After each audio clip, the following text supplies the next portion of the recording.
guys, කොහොමද ඔයාලට? මම හිතනවා හැමෝම පරිස්සමින් සතුටින් ඉන්න ඇති කියලා. ඉතින් ඔන්න අද වීඩියෝ එක ගෑනු ළමයි ගොඩාක් අයට ප්‍රශ්නයක් වෙලා තියෙන. ගෑනු ළමයි විතරක් නෙමෙයි පිරිමිනමටත් ප්‍රශ්නයක් වෙලා තියෙන මෙන්න මේ තොල් කළු වෙන ප්‍රශ්නෙට විසඳගමු. ඉතින් මම හිතුවා මම මේකට මොකද කරන්න කියලා. මම කරන ප්‍රතිකාර ඔයාලත් එක්ක ෂෙයා කරගන්න. ඉතින් අපි එහෙනම් බලමු මම මොනවද මේ ලිප්ස් කාලු වෙන එකට කරන ප්‍රතිකාර කියලා. අනිත් දේ තමයි ඔයාලා මගේ channel එකට අලුත් කෙනෙක් නම් මාව subscribe කරලා තියාගන්න කියලා මම ආදරෙන් ඉල්ලනවා.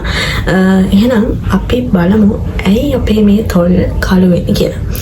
ඉතින් මේ තොල් කළු වෙන ගැන කතා කරනකොටම මට කියන්න ඕන වෙන ප්‍රධානම දේ තමයි ඔයාලා බ්ලීචින් ක්‍රීම් ගන්නවා නම් අනේක නවත්තන්න. මොකද බ්ලීචින් ක්‍රීම් ගන්නකොට තමයි අපේ තොල් ඉක්මනටම කළු වෙන්න බලන්නේ. ඔයගෙන් හදලා. අනිත් දේ තමයි පිරිමි ළමයි නම් ඔයාලා සිගරට් එහෙම බොනකොට කොහොමද ඔයාලගේ තොල් කළු වෙනවා. ඒක සාමාන්‍ය දෙයක්. ඉතින් ඔයාලා සිගරට් බොනවා නම් ඒ වගේම බ්ලීචින් ක්‍රීම් පාවිච්චි කරනවා නම් ඒ වගේම එක බාල වර්ගයේ ලිප්ස්ටික් පාවිච්චි කරනවා නම් ඒ දේවල් වලින් ඔයාගේ තොල් කළු වෙන්න බලනවා. වටේ පිටේ සද්දය හේ ළමයි ගණන් ගන්න එපා. පුදුම රසණයක් තියෙන ළමයි ඔයාලට පේනවා ඇති මාරම රසණේ. ඒකට අන්ධකාරයකුත් එක්ක තමයි දැනන් තියෙන්නේ වැස්සොත් හොඳයි. හරි අපි ආයම අපේ කතාවට මම හිටියේ අනිත් කාරණාව තමයි තොල් කළු වෙන්න හේතුනේ. අනිත් කාරණාව තමයි ඔයා හොඳට වතුර බොන්න. එතකොට අපේ තොල් පැලෙන එකත් ගොඩක් අඩු කරගන්න අපිට පුළුවන්. ඒ වගේම තමයි ඔයා මොකක් හරි ලෙඩකට බෙහෙත් බොනවා නම් සමහර විට බෙහෙත් වලටත් ඔයාගේ තොල් කළු වෙන්න පැලෙන්න පුළුවන්. ඒ වගේම ඔයා උපතින්ම පාට අඩු කෙනෙක් නම් කළු කෙනෙක් නම් ඔයාගේ තොල් උපතින්ම කළු වෙන්න පුළුවන්. අනිත් ඒ තමයි ඔයාලගේ පවුල හැමෝගෙම කියන්නේ අපි කියන්නේ ජානමය හේතු කියලා. ඉතින් පවුල හැමෝගෙම තොල් කළුයි නම් ඔයාගේ තොල් කළු වෙන්න පුළුවන්. ඉතින් මම ඔයාලට මගේ කලින් ෆොටෝ එකක් දාන්නම්. එතකොට බලන්න මගේ තොල් මොන පාටද තිබ්බේ කියලා. ඉතින් මම මෙතනින් දාන්නම් මගේ ෆොටෝ එකක්. අනිත් දේ තමයි අපිව වෙනස් කරගන්න උත්සාහ කරනවා නම් අනිවාර්යෙන් ඒ දේ කරන්න පුළුවන්. හැබැයි අපි මේ දේවල් කරන්න ඕනේ හොඳ දේවල් මගින්. ඒ කියන්නේ අපි බ්ලීචින් ක්‍රීම් ගාගෙන අපේ ශරීරයට හොඳ නැති දේවල් අපි පාවිච්චි කරනකොට අපිට තියෙන රූපෙ ටික ටික නැති වෙලා යන එක විතරයි වෙන්නේ. මම ඒ කිව්වේ බ්ලීචින් ක්‍රීම් පාවිච්චි කරන අයට. හරි. එහෙනම් අපි කතා කරමු කොහොමද අපි අපේ තොල් ලස්සනට තියාගන්න කියලා. දෙයක් කියන්න බැරුණා ළමයි. මම දැන් මගේ ලිප්ස් වලට මුකුත්ම ඇප්ලයි කරලා නැහැ. නෝමල් ලිප්ස්ටික් තමයි මේ තියෙන්නේ. හරිද? ඉතින් මම සාමාන්‍යයෙන් ගෙදරදීම තමයි ස්ක්‍රබ් එකක් හදාගෙන ස්ක්‍රබ් කරන්නේ. හැබැයි මම ලිප් මාස්ක් තියෙන්නේ. ඉතින් ඒව නම් පාවිච්චි කරනවා. මේකෙදි මම පාවිච්චි කරන ලිප් මාස්ක් එක මේක ගොඩක් හොඳයි. මේව නම් ලොකු ගණන් වෙන්නේ නැහැ. පොඩි ගණන් තමයි වෙන්නේ. ඉතින් මේකත් හොඳයි මම මේක පාවිච්චි කරනවා. අනිත් කාරණාව තමයි ඔයා මොන හොඳ ලිප් බාම් එකක් පාවිච්චි කරත් වැඩක් නැහැ.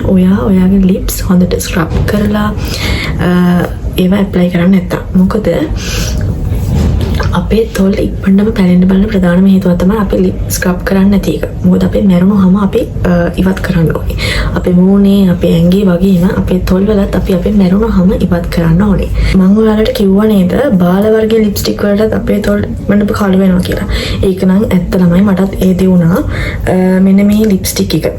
මෙන්න මේ ලිප්ස්ටික් එකෙන් මගේ තොල් ගොඩාක් ඉක්මනට කළු වුණා. ඇයි දන්නේ මේක මැට් එකක්. මේක තාම එහෙමම තියෙනවා. මම මේක පාවිච්චි කරන්නේ නැහැ. මේකෙන් මගේ තොල් දෙක ගොඩාක් කළු වුණා. මම ඉතින් හැමදාම ලිප්ස්ටික් පාවිච්චි කරනවානේ. ඉතින් මම දන්නේ මේක නම් මට සෙට් උන්නේ නැහැ. හරි. ලිප්ස්ටික් ගැන කතන්දරේ එහෙම තමයි. ඉතින් අපි ගොඩාක් මං කියන්නේ ගොඩාක් ලොකු ගණන් දින ලිප්ස්ටික් කරන් පාවිච්චි කරන්න කියලා. අපිට පුළුවන් විදිහට අපි හොඳ ලිප්ස්ටික් එකක් තෝරගෙන පාවිච්චි කරොත් අපේ තොල් දෙක ලස්සනට අපිට තියාගන්න පුළුවන්. හරි. අනිත් කාරණාව තමයි ඔයා කාර්යබහුල කෙනෙක් නම් දැන් ඔයාලට මේ දේවල් කරන්න වෙලාවක් ගොඩාක් අඩුයි නම් ඔයාලට පුළුවන් ඔයාලා දෙයට දත් මදිනවනේ. ඉතින් මේ දත් මදින වෙලාවට බ්‍රෂ් එකෙන් අපේ ලිප්ස් හොඳට ස්ක්‍රබ් කරන්න. ඒක වේගෙන් නම් කරන්න එපා. හිමීට සියුම්ම කරන්න ඕනේ වැඩක්. මොකද අපි මේක හැමදාම කරන්නත් හොඳ නෑ. මොකද අපේ තොල් ඉක්මනටම ඇදෙන්න බලනවනේ. ඒක හිමීට වේගෙන් නැතුව කරන්න ඕනේ දෙයක්. ඒක හැමදාම කරන්නත් එපා. සතියට දවස් 3ක් විතර ඔයාලා ඒක කරොත් හොඳයි. ඉතින් ඒකත් ඔයාලට කරන්න පුළුවන් දෙයක් තමයි. ලේසිම දෙයක්. හරිද? ඉතින් අපේ තොල් හිමීට බ්‍රෂ් එකෙන් හොඳට ස්ක්‍රබ් කරගන්න පුළුවන්. අනිත් කාරණාව අපි ගෙදරම හදාගන්න ස්ක්‍රබ් එකකින් අපිට ස්ක්‍රබ් කරගන්නත් පුළුවන්. ඉතින් මම නම් සාමාන්‍යයෙන් මම කලින් කිව්වා වගේම ගෙදරදීම තමයි ස්ක්‍රබ් එකක් හදාගෙන ස්ක්‍රබ් කරගන්නේ. මම ඒක ඔයාලට පෙන්නන්නම්. ඒකට සාමාන්‍ය ඉන්ග්‍රීඩියන්ට්ස් 3ක් විතර තමයි ඕනේ වෙන්නේ. ලොකු දෙයක් නෙවෙයි. දැනටමත් මේක කරන අයත් ඇති. ඔයාලා ලිප් බාම් එක පාවිච්චි කරන්න වැඩක් නැහැ. මම කලින් කිව්වා වගේම තොල් වල මැරුණුවම ඉවත් කරේ නැත්තම්. ඉතින් අනිවාර්යයෙන්ම සතියට දවස් 2ක්වත් ස්ක්‍රබ් කරන්න පුරුදු වෙන්න.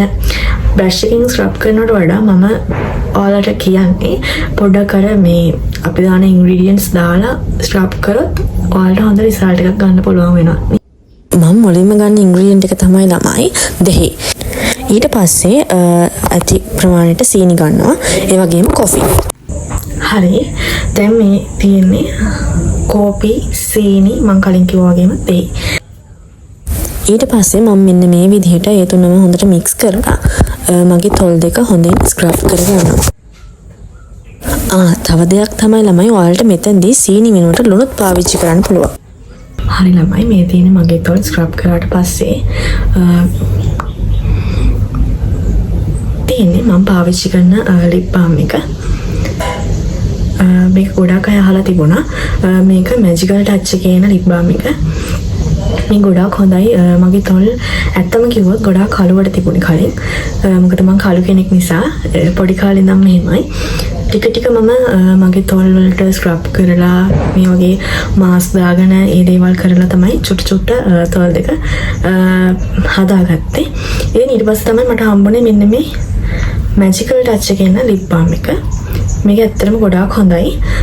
ඔයාගේ තොල් කළු වෙන එක ටිකක් අඩු කරගන්න පුළුවන් මේකෙන්. මේක මෙන්න මේ විදිහට තමයි තියෙන්නේ. මම මේක ගොඩාක් පාවිච්චි කරලා තියෙන ඔයාලට පේනවා ඇති. දැන් ඉවර වෙන්නත් ළඟයි ඒක. අපි දැන් ලිප් බාම් එකක් ගාගමු.